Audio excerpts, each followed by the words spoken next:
On sait où sont les risques. C'est une cartographie de l'espace sûr. Si on était tout en vert, on pourrait dire il y a peut-être plein de problèmes dans l'humanité, mais la planète est habitable. Là-dessus, on est bien. Bon, on n'est pas dans l'espace vert. L'autre truc qui nous rappelle, c'est qu'il n'y a pas 9 limites planétaires distinctes. Toutes ces limites interagissent entre elles. On en a parlé, hein.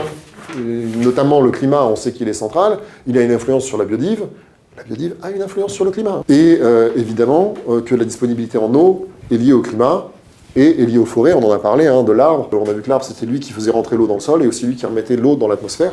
Quand c'est un arbre, c'est assez négligeable, mais quand c'est des forêts, on sait que ce sont les forêts qui font la pluie et qui font une bonne partie du climat. Le principal message, quand même, si on revient au fait qu'il n'y a pas que des bonnes nouvelles, c'est qu'il y a quand même beaucoup de rouge. C'est une tranche de risque qui peut nous amener dans des bascules non linéaires. On a tendance à se dire, si j'ai mis 20% de plus de CO2, ça va être 20% pire. Ça s'appelle une réponse linéaire. Mais il y a plein de systèmes qui ne sont pas linéaires. Un exemple clé d'un système non linéaire, c'est un interrupteur.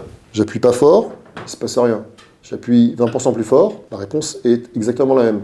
J'appuie 20% plus fort, il ne se passe rien. Et il y a un moment, il y a un seuil, et ça bascule. Et la différence entre avant et après le seuil est infinitésimale. Ça, c'est un système non linéaire. Donc l'état d'après est totalement différent de l'état d'avant, et la bascule était impossible à prévoir juste par ton expérience du vécu avant le seuil. C'est ça les systèmes non linéaires.